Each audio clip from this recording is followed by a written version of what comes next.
I'd like to talk to you about making a difference in classrooms. But I have to start out with telling you a story of how all this thing came about.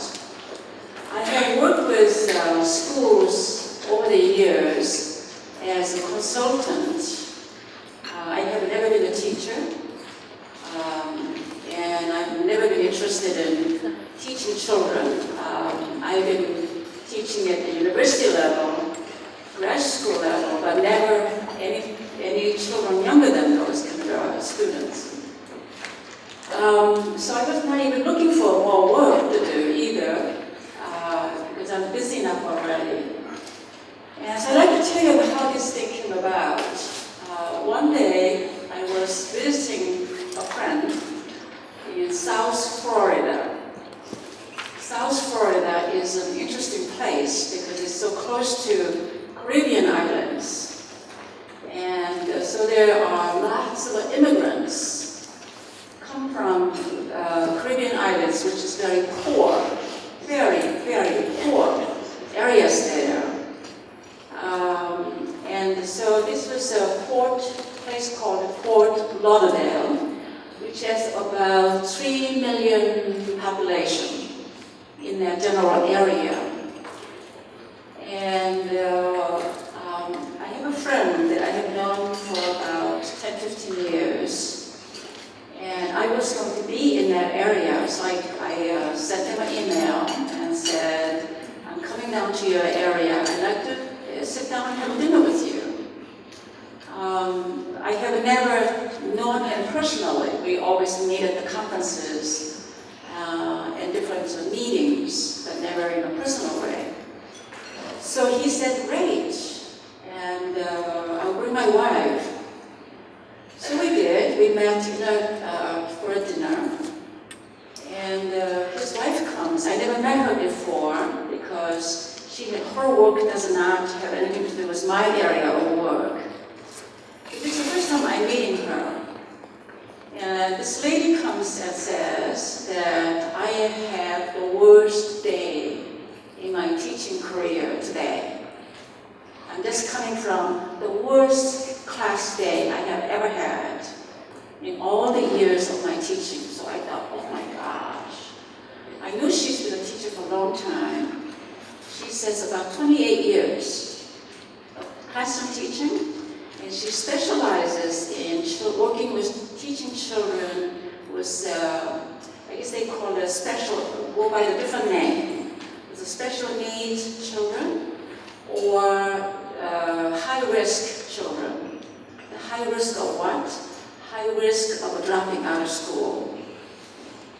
That's sort of a shorthand word is high-risk kids. So we call them high-risk kids. It's not a very good word, but that's how things go. Anyway, she's been teaching this 7th grade. She teaches 6th and 7th grade. And in our system, 6th, 7th, and 8th are called the middle school. So the primary school is from kindergarten to 5th grade. And you have a middle school, and then we have high school. And that's the system. This is the middle. And among the teachers, any of you who are teachers, middle school children are thought to be most difficult kids to teach. Because they're not quite children, they're not quite teenagers. They're in between. They're not really, so they act like they are in between too. In the morning they act like little kids, and then in the afternoon, they act like they're all grown up and high school kids, and don't tell me what to do. Anyway, she said she had the worst day, so I thought, oh my gosh, with that many years of experience, if this lady had the worst day of her teaching career, I thought this must be a really horrendous situation. So I made a mistake of asking her, so what made such a bad day today? I shouldn't have said that, right? And then she said she's talking about this boy named Sam in her class. It's not a real name, but we decided to call him Sam. Sam is one of those children children who are about 2 years behind his level.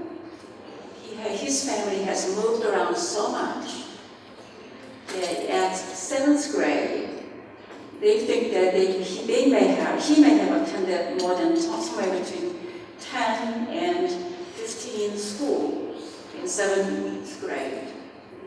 So you know the family is not a very stable situation. He also, about a couple weeks before I came down, the teacher says he threatened to, he climbed the tallest tree in the schoolyard, and he threatened to jump off the tree and kill himself. Most 7th grade children don't talk about it. When they talk about suicide, it has to be a little bit older than that. 7th grade is too early for that. But that's what he did. So, of course, everybody got worried, tried to go out and tried to get him to come down from the tree. And he won't listen. He was absolutely determined he was going to jump off the tree and kill himself. So they had to call the fire department. And the fire department came with a huge ladder that reaches out. And so the fireman has to climb up there and brought him down. That happened about only 1 or 2 weeks before I showed up. So you can get some idea about what a difficult child this has been. And so she says, what made it such a difficult day for her today was that he will just pound anything and everything he could get his hand on. Just all day he went around and pounding things. And he just couldn't get him to stop. She said, I tried every trick of my trade, trying to get him to calm down so that he does not distract other kids in the school. This is a special ed, they call it special education classes. The classes are normally smaller than usual class size. So they only have about 20, sometimes 22 students.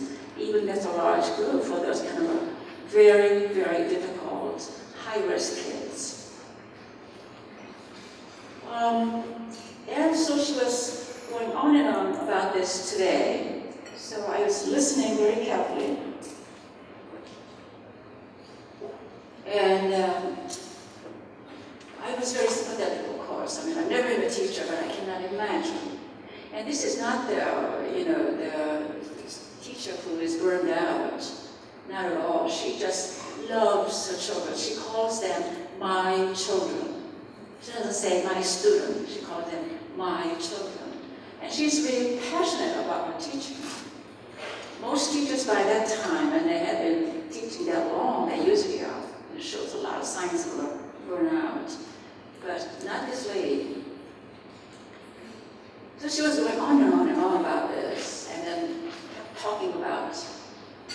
So I said, I was listening and listening and listening, and so I said, so when you have these kind of problems, what do you normally do in schools like yours? What is the usual procedure when you have this kind of very disruptive child that disrupts the entire classroom? And she says, well, what we do is we send them out of the classroom. And the student can have a conversation with either counselors, psychologists, or sometimes what we have, what's called the in-school detention. In-school detention means instead of sending the child home to do whatever he wants to do or get out on the street to get in trouble, they keep him in separate facility within the school. And I need to say a little bit more about this school. This school has about somewhere between 16 and 2,000 students, depending on which year, because the population increases continuously, and the families move in and out of the area all the time.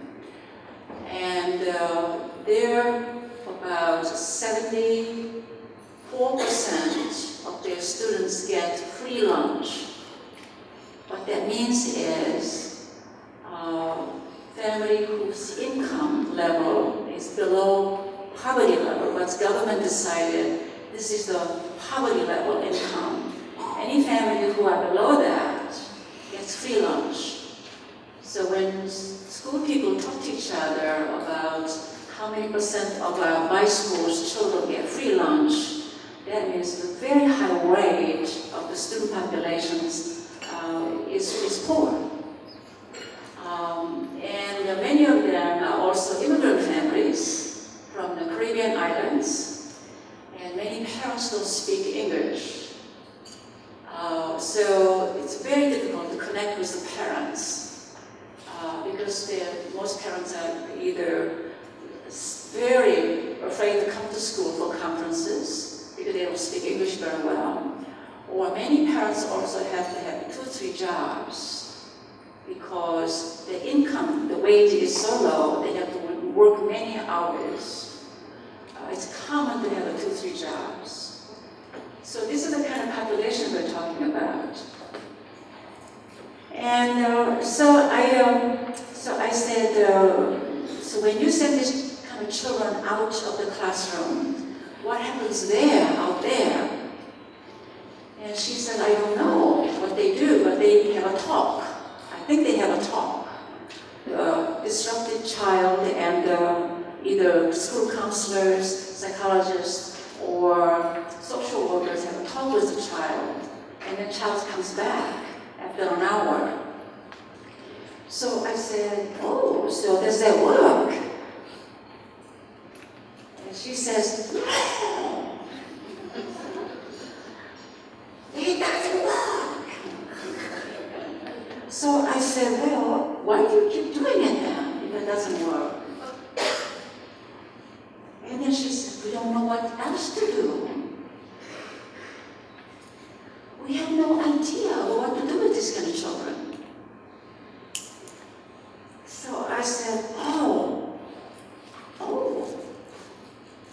there must be a way. They're only children, and we are adults. We should be a little bit smarter than they are. And so I thought, there's got to be a way. There must be a way. There has to be a way. And she said, what? Tell me what? I said, I have no idea. I have no idea, but there's got to be a way, right? And then she said, well, if you have an idea, I want to know. So that was the sort of a conversation. And then I went back to thinking about it. So I said, you were talking about his pounding and making noises all day. So how did he manage to stop pounding? And she says, oh my gosh, yes, he did. You see, many people, when there is a problematic behavior like this, we always think about how their problem starts. Nobody ever stops and think about how does the problem end? How does it stop? Right? We all say, he started drinking again. Why did you start drinking again? Why did you start stealing again? Why did you start this and this and this? But nobody ever stopped and think about how does this problem end? Because I'm one of these people that are always looking at the other side that most people don't look at. And she was just shocked by this. And yes, so I said, well, you came home, he went home, so he must have stopped sometime.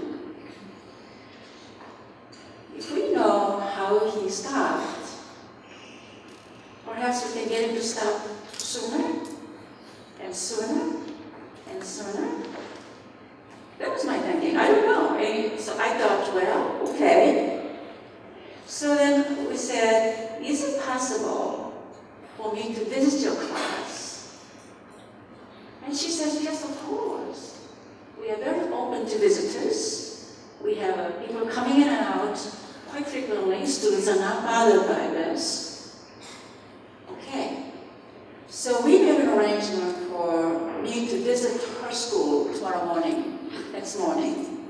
had some time before I caught my flight. You know, her husband, who is, his name is Lee Schultz, and the wife's name is Margaret. So Lee said, "Can I come along?" So of course. So we decided to visit the class tomorrow morning. And we, of course, when we walked in the class, and it could also, so I really wanted to see, because this is nobody I like to work with, something that I never faced problems and never faced before. I like to be there, I like to figure things out for myself. So I wanted to see really how does these things work? So when the child is disrupted, what does the teacher do? What the other kids do? What so-and-sos do? We're always interested in before the context, the problem context. We cannot take the problem child out of the classroom and fix the child's behavior out there and then put it back in there. Nothing changes them. We know a lot about this. This is what happens in many, many institutions, such as residential treatment homes for very difficult children. We send them away in a very different setting. This is not a normal, real-life setting.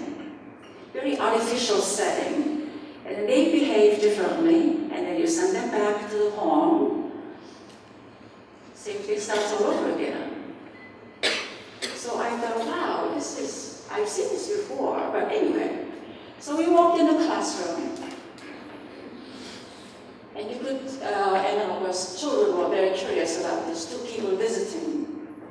So Margaret introduces us to the children, her class,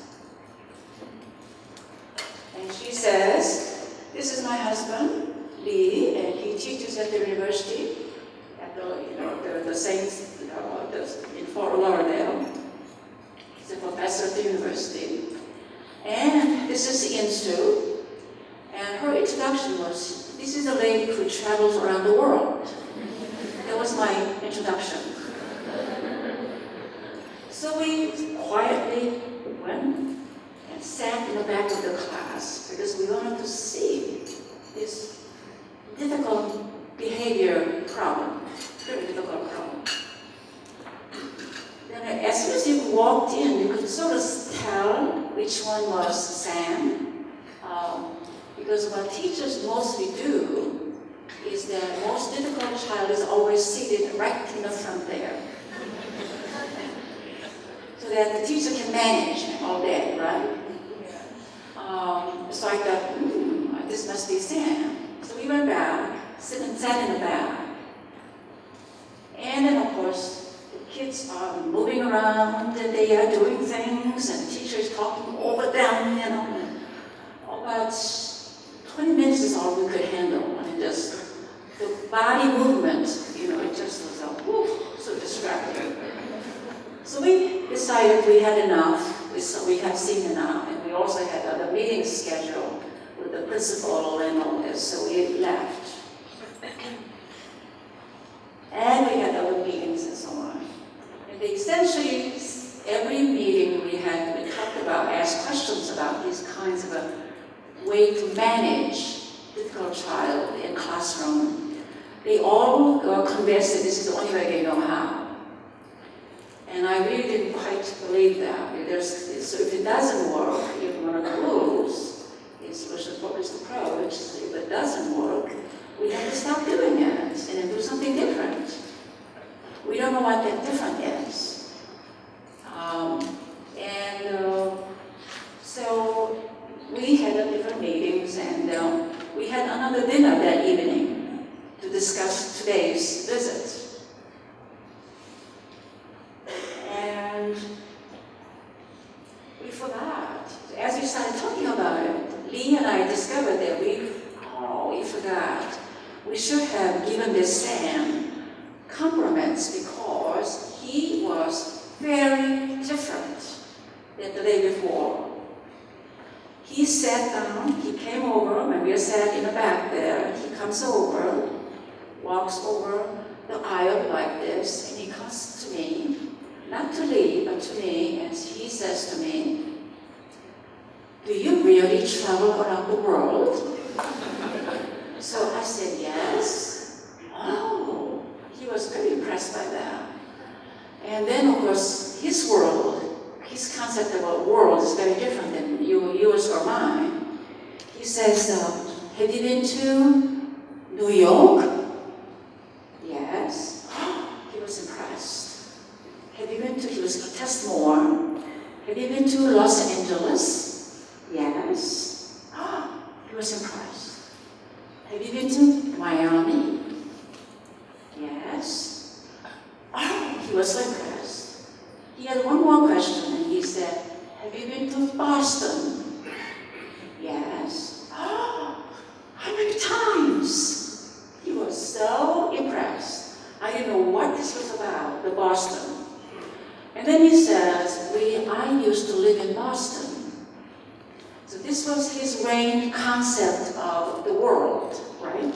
New York, Los Angeles, Miami, Boston, that's the world. That's his world. Anyway, so he was just so impressed by this. And then, after he was satisfied with the answers, he went back and sat down, and he started concentrating on his work. All the noises going on, teachers talking loud. He did not get distracted at all. I was just amazed by it. I kept looking at him from the back. He just concentrated on his work and just never even lifted his head. Very different child than yesterday's description. And of course, this is an exception, right? From our language, from our point, social focus language is an exception. Of course, Margaret was really mad at dinner because she said, "I wanted you to see at his worst." But he was just impressed. She said, "It's not fair, it's not fair." So we then, said, well, we have some ideas. One of the things that we dawned on us, Lee and I decided, oh my gosh, we forgot to give Sam some compliments. Because we noticed him being so focused on his work. So we decided we're going to write him a letter. So Lee and I wrote a letter and said, "Dear Sam," and it was how impressed we were that you were able to so focus on your work, even though there were lots of activities going on in the classroom, you never got distracted. And so we asked Margaret to give it to him next morning. About a week later, I get a phone call, and I've been thinking about this, right? We didn't know where to start. A week later, I get a phone call from Margaret, and Margaret says, "You have no idea what kind of impact you had on him." I said, "Me? I didn't do anything." And she said, "He was a different child, very different child, whole week." What do you mean, different child? He got caught up with his English, caught up with his math, social studies. He was just the best behaved child she has ever seen him. Whole week that way. And on top of that, he was so proud of this letter he got from us. He folded it very nicely, folded it, and he carried it in his backpack pocket. And anybody there who might listen, he would stop them, show him this letter. "Look at this letter I got from this lady who travels around the world."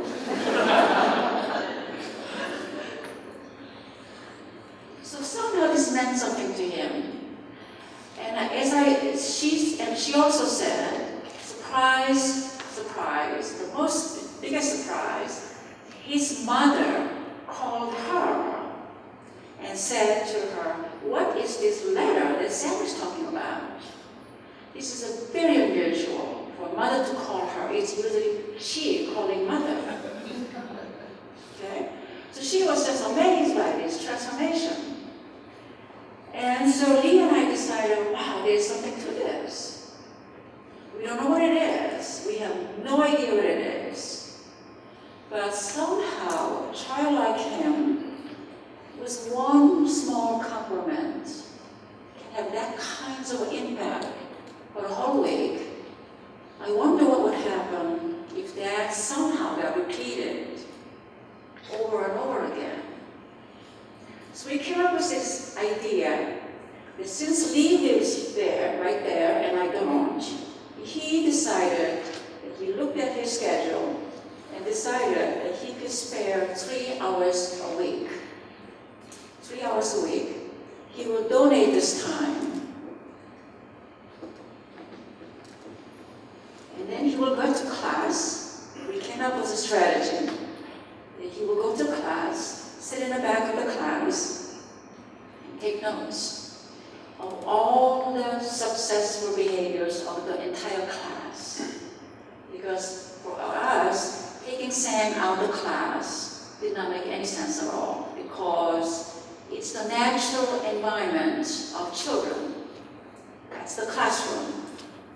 And their behavior problem occurs in that classroom. So it doesn't make any sense to take that child out of that context, do something over there, somehow that's going to spill over in this context. It doesn't make any sense. So we decided that we're going to try. And we talked to the principal, and the principal was for it. Why not? Let's give it a try. Nothing else works anyway. So they were in agreement with that. Of course, we were very sensitive about counseling department people, because we didn't want the counseling department or the psychology people or social worker people to be upset about somehow some outsiders coming in and taking over their job. So we had to be politically very sensitive about that. And they were okay with that because they had no other ideas either. So in some ways, the story I'm trying to tell you is sort of it's much more of a deductive way of finding solutions, because we don't know what we are starting with. So we have to get in there and looking for ways to make a difference. So only difference that we could think of that worked with Sam for even for a week was compliments. Something that we complimented on him doing something that he was supposed to do, but he was doing it. So this was something that is sort of outstanding for him. So instead of singling out a child as a problematic child, which is done normally in most schools, we decided we're not going to do that. We're going to work with the whole class. So we talked to teachers, asked the teachers who were having such difficult days like Margaret did. And the more we talk to teachers, the more number of the teachers tell us about how they go home with such headaches every day, how stressful this job is, and how difficult this job is because of children like Sam. All it takes is one child like Sam to give them a headache. So we decided then, are they willing to be our guinea pig? And the all teachers said, sure, why not? Nothing else works anyway. So we had started with 4 teachers who volunteered. 4 teachers in 3 classrooms. There's 2 teachers who are doing the team teaching. So if you have 2 teachers, then you have to have about 42 students, in team teaching classes. So there are 2 teachers there. So we had a different, and also what was interesting was that some of the teachers had the classes where students come and go, like every hour, this different class of students come and they leave and come and leave. Some teachers had that kind of classes. We also had the teachers who had same group of children all day, like Margaret did. Margaret had the same group of students all day long and every day. So we have sort of a nice mix of a different way how schools operate. We want it to be as natural as possible. So Lee started, and we gave them a little bit of a presentation about where this idea come from, what this is all about. So the teachers would get some concept of this. So they said, okay, after they heard about what is the thought behind it, it's not something that we pulled out of thin air, but obviously there's some basis for this. So Lee sat down in the back and went in and explained, my job is here. I am here to find out all the good things you children do in this classroom every day. So my job is to take a note, and I'm going to report back to you at the end of the hour. And I will be coming to see you every week, same time, and I'm going to continue to watch what you do that works for you. All the good things going on in this classroom. So that's what I did. It is Lee found about somewhere between 14, 15 to about 20 items, which is almost all children in that class. So all children have something positive, something to hear from a visitor who didn't know anything about who Lee was. Anyway, so this was normal, ordinary things. We're not talking about outrageously wonderful behavior. We were saying that the list was include. I saw 70% of the class sat down at your desk when the bell rang. You were all sat at your desk, got your books out, and got ready for the day. I saw you, when you noticed that somebody next to you didn't have a pencil, you quietly took out your own pencil from your pencil box, gave it to him, and then you went back to your work. I saw you when the teacher's phone rang. You quietly went over, talked on the phone very quietly, took the message down for the teacher and gave it to the message, and you went back to your seat. These kinds of ordinary things that people do. I saw you when I walked in the class this morning. You smiled at me and said good morning. When I saw you, when you realized this was time, and when some student came to class late, I saw you getting up and opened the door quietly and went back to your class and sat down.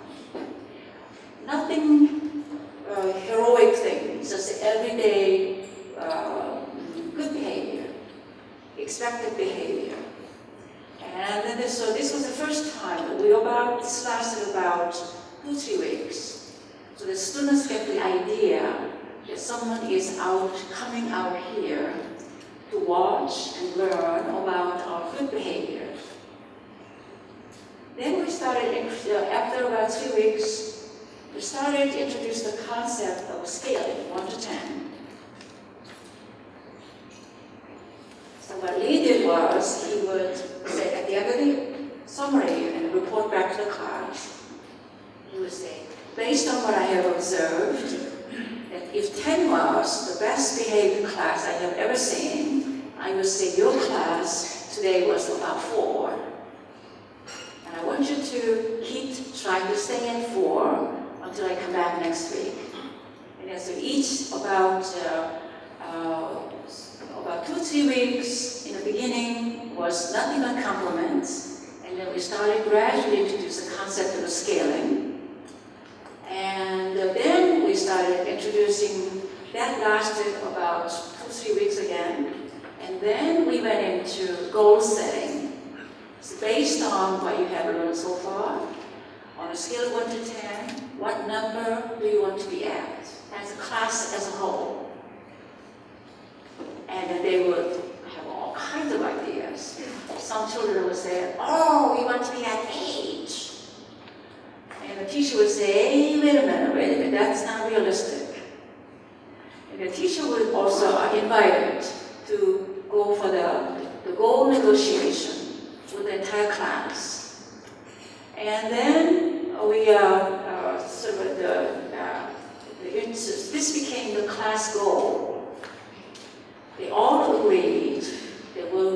we want to do this week is to be at from 4 to 5. We want to be at 5 by the end of this week. On Friday afternoon, we want to be at 5. And this was a very interesting goal negotiation, how the entire class of children tried to negotiate what number they were to be at. And so we taught them the concept of being realistic goals. And so that when you are at 5, what would the coach, we started calling the coach, what would the coach see? All of you, the classroom of students doing, they will tell him that you are at 5. And so they, of course, they all had very different numbers. Yeah, so it took quite a bit of negotiating entire class of kids to agree. And then when the teacher was invited to participate in this as well, the teacher knows what is realistic for the entire class of kids. That got repeated for one semester. One semester is about 15 weeks, 15, 16 weeks. There were some weeks that students had field trips, so that we didn't do it. There was also exam week. That means that all children have to take tests, the achievement test. So that week we didn't do it because the children were very busy preparing for this, taking the test. Other than that, about first semester, about 14 weeks, we showed up.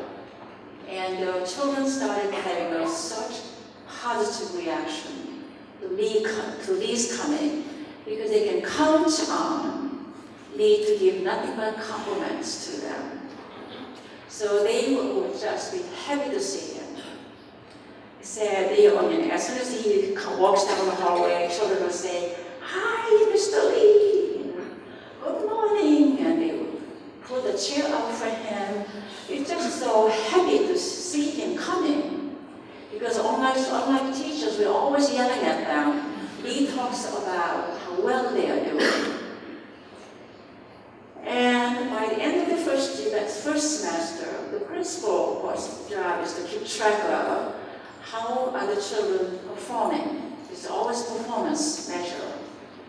And the principal realized that these 3 classes had fewer absences, fewer number of children coming to class late. But most of all, the academic performance has gone up. And the teachers also noticed so many different signs that children are responding to this. For example,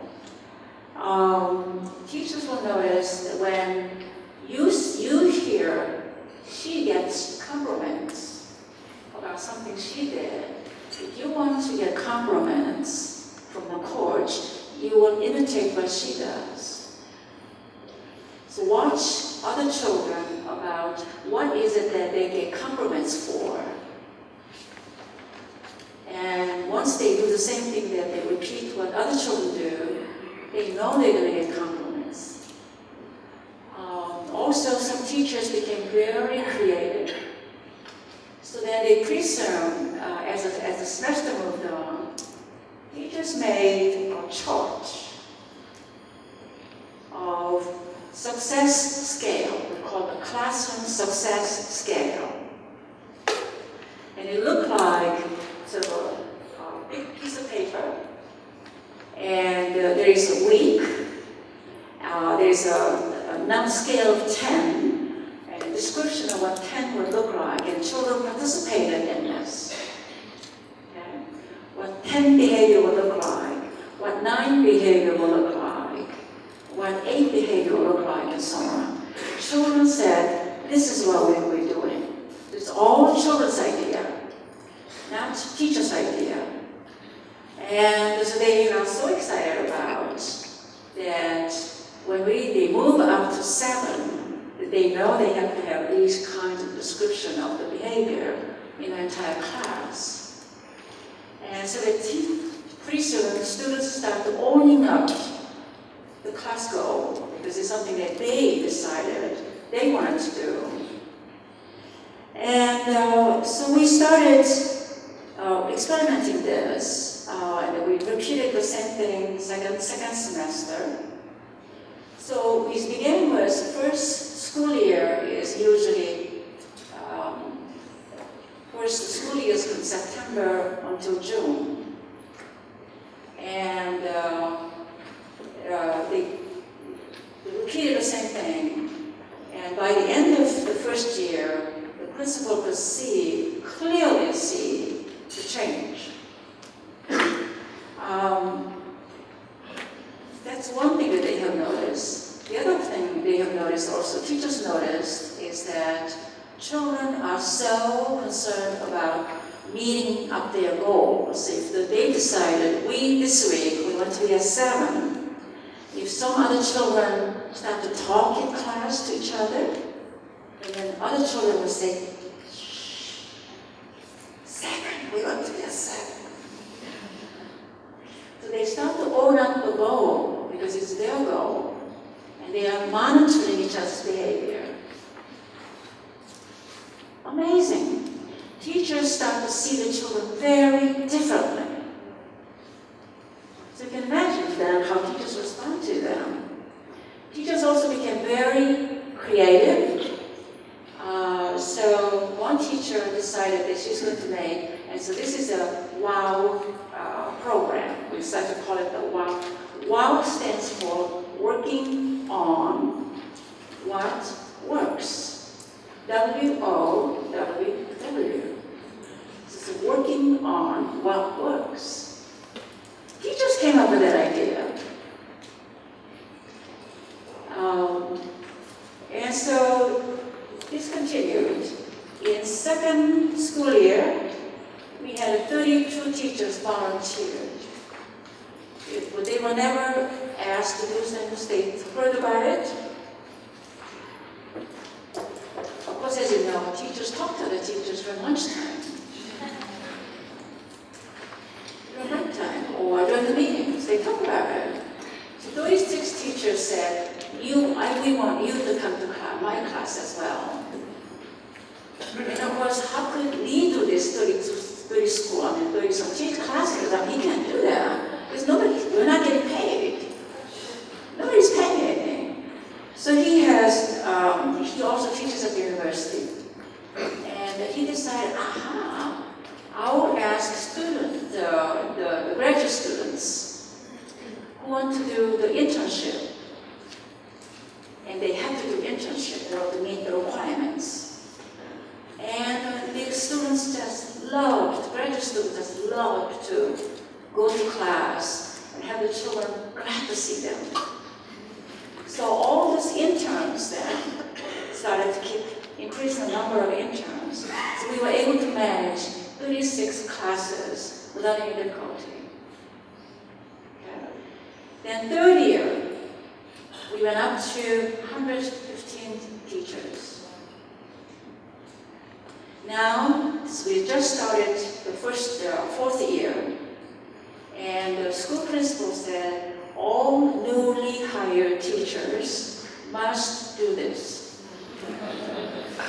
So when there's a success, somebody comes along and make it mandatory. We really didn't want that. We wanted this to be voluntary. But he was just absolutely sold on this. As a manager, he knows that he needs to get good performance out of his children. I'd like to say a little bit about the backdrop of this. I'm sure you have heard about, any of you who are in the education field, you heard about American program that's called No Child Left Behind. This is George Bush's idea. Many teachers hate this. They just don't like this. And there are some states even suing the federal government not to have this. What it is each state must have standardized exit exam. That means promoted from 6th grade to 7th grade, you must pass the 6th grade exam, otherwise you have to repeat the 6th grade again. And teachers are saying, you cannot do that because each child has different circumstances. And so they managed to, but anyway, Florida governor is George Bush's brother, of course. Of course, he's 100% behind this. And what makes it even more difficult is that the money is tied up. That if your students perform better than other schools, your school gets more money. It's the opposite of that. It's usually the poor performance school needs more support, but they are going to say, no, we're not going to give you more money. This school when we started there's a class A, B, C. A is the highest performance school. They get the most amount of money. And then there's B's class and the C's class. This school belonged in the C class when they first began. By second year, they moved up to B class. This year, at the end of this past school year, 05 and 06 school year, they moved up to B school. And now they went up to A school, so they're getting more money. You can imagine how principal is just delighted. Obviously, this is not the only thing that's contributed to that. There are other things I'm sure they have done, but I like to think that we have had some contribution to this. We have no way of knowing that, but we are also at the same time trying to collect some data. There's a graduate student who is doing a doctoral dissertation, and she's in the middle of collecting all this data about 6 classes without the WOW program and 6 classes with WOW program. And she's comparing 2 different data. So it's the same school. Only difference is the WOW element is the only thing that makes a difference between this group of 6 and this group of 6 classes. So we are hoping by end of this summer, sometime certainly by end of this year, there will be some data that tells us that we are all wrong or we were right. We don't know that. So we're looking for that outcome right now. And of course, she's very eager to get this done as quickly as possible so she could get out of school and move on to whatever she wants to do with a degree. Anyway, so this is what's going on. I'd like to say a little bit about also, since then, we have done some different things. There is, as I mentioned, we are always invited by the teacher because we are also very respectful of, and one of the things we insist on is that coaches always behave like you are a guest in someone's house. So always very polite. You have to be thankful, thank the teacher, thank the class for allowing me to come to observe you. Appreciate that. That gets reminded all the time.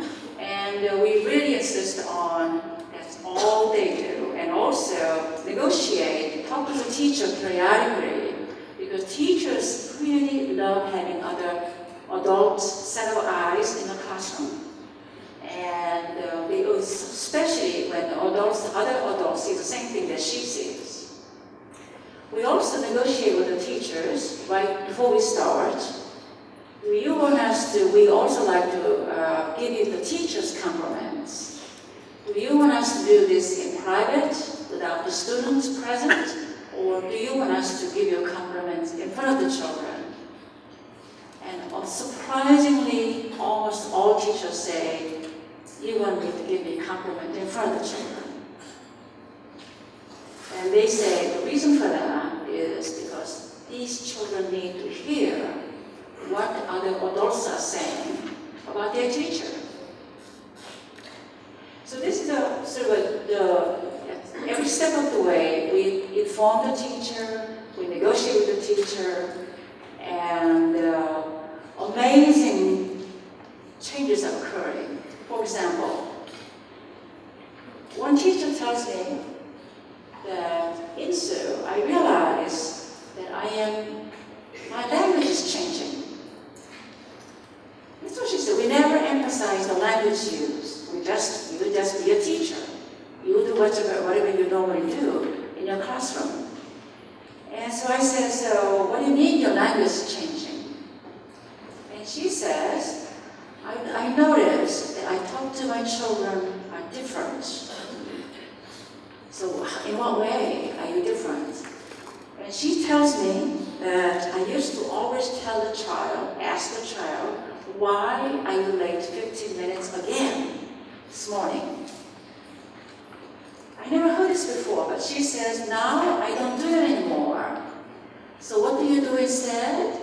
She says, now I ask the child and say, what do you need to do tomorrow morning so that you will be only late 14 minutes tomorrow morning? And she says, the following conversation is so different. And she's amazed.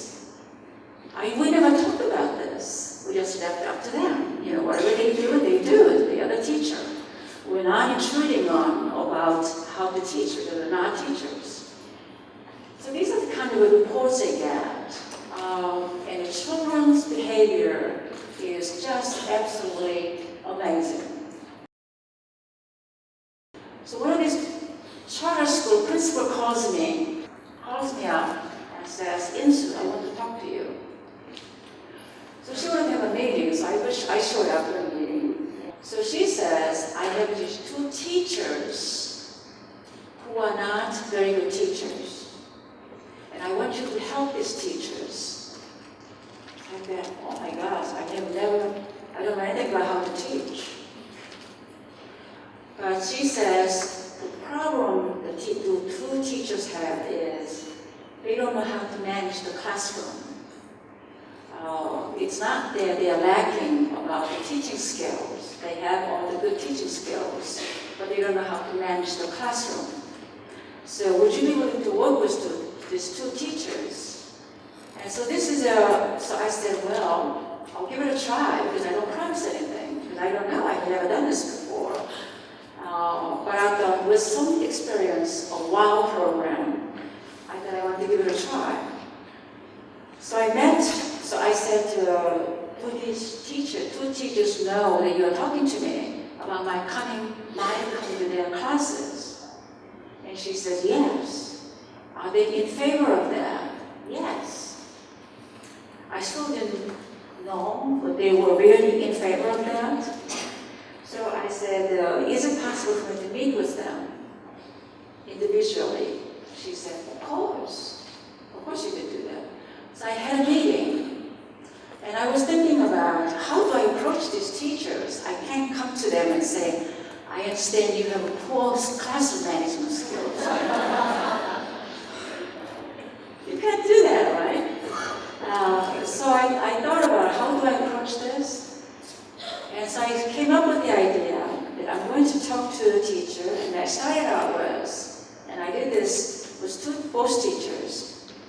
I showed up for a meeting, and I said, as you know, this Dr. So-and-so, the principal of the school, has asked me to work with you. And then I wondered, this principal must have see a lot of potential in you.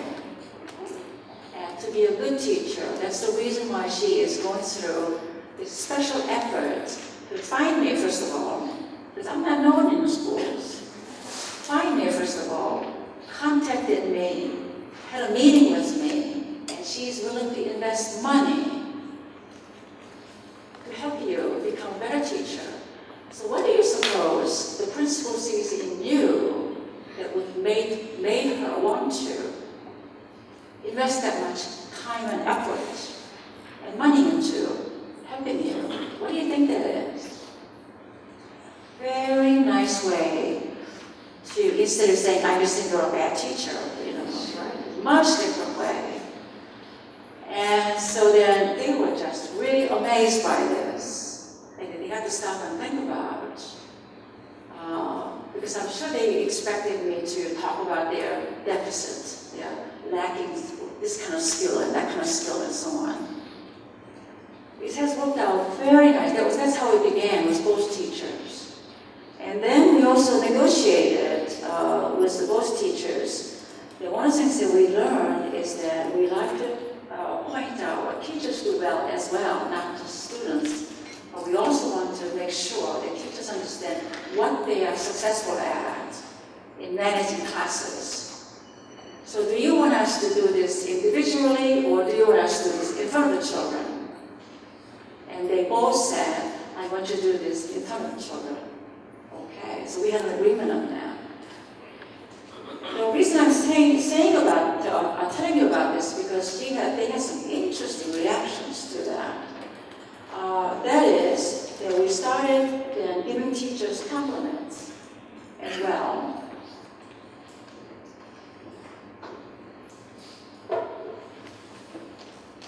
And these teachers said, who was sort of forced to be coached as to be a good teacher. She said, I listened, you're giving compliments to children, and then you started calling my name, Mrs. So-and-so, Mrs. Jones. And then she said, I was just wide awake. All my attention went to listening what you have to say. Even though I knew what was coming, I was so surprised at my own reaction of how I became wide awake. And I was so amazed by this, that even all these years we're giving compliments to clients. I'm quite used to that, but teachers saying that to me, I was just, so you can have that kind of impact on teachers. So I would like you to be reminded of that, and then also how the teachers' language started changing, which is just absolutely amazing. They also said many teachers just hate children passing notes to each other during class time.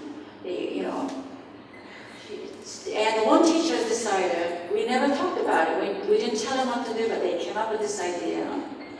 One teacher decided, I cannot stop kids from passing notes to each other. So I decided I would just face it up front. So what did you do? And she said, I set up a time. I set aside a time, and I tell the class, now it's time for you to pass notes to each other. But this time, I'm telling you what to say in the note. So the behavior of passing notes is something that the children do. But she said, I want you to pass notes to each other with compliments for other children. Imagine that. The teachers are so creative that way. And there was one teacher who made a wow chair. What's a wow chair? She made this chair and decorated with all this, the gold, and she also made a crown, so it was paper, it was gold crown. And any child who made the most progress that week gets to sit in the wow chair, special wow chair with a crown on his head. They took a picture. And the pictures get posted on the wall. And of course, all children want their pictures on the wall, just like the other children. So they really work hard to get their picture taken. So this is an example of that. There's one teacher who goes around these, you have these stick-on notes. This little short notepad, those are some here to stick on. She said, I always carry this around. There's a little notepad, the stick-on notepad and a pen. Anytime I see some children doing something well, I immediately quick notes, stick it on them. And then I just move on. And things like this, the teachers are becoming more and more and more creatively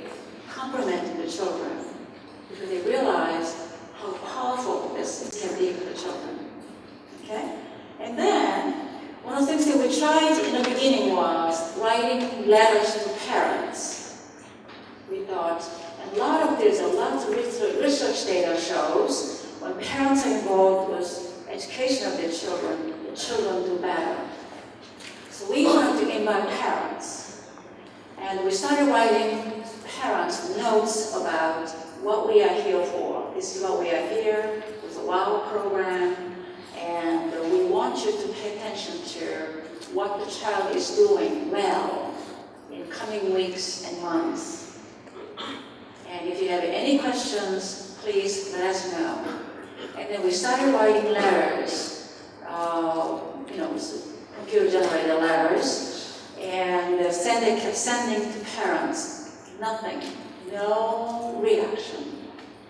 So we got very discouraged by this. We thought that this letter writing campaign doesn't work here very well, because the letter was all about what the child has done well, not about what the child has done wrong. So we thought that this might create some curiosity in the parts of the parents. Nothing. And then, second year, we're hearing from parents, and this may be a very unusual situation for this school, but we are going to experiment with that. That is, parents say their children come home and they talk about this WOW. So I want to know what this WOW is.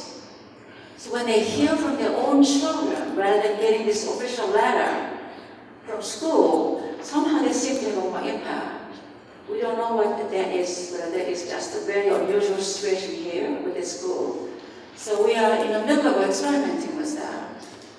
We want parents to be involved. And then we work with some, we also have some middle class, upper middle class neighborhood schools outside of Chicago. And there, parents are so interested. And parents want us to give them something of a presentation about this WOW. And the parents say, can you train us? Can you teach us to do this WOW thing, whatever the WOW thing is? And so it depends on the school to school to school. So some parents, very middle class, very concerned about their children's education. They have the luxury of time and also the luxury of showing up for meetings in school and so on. Then they have a very different kind of reaction. So we are still learning after 3 years, and we are starting 4 years, fourth year. We are learning a great deal about this. So again, I'd like you to,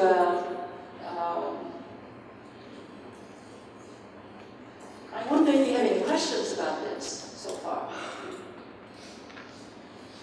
All right. I think that we have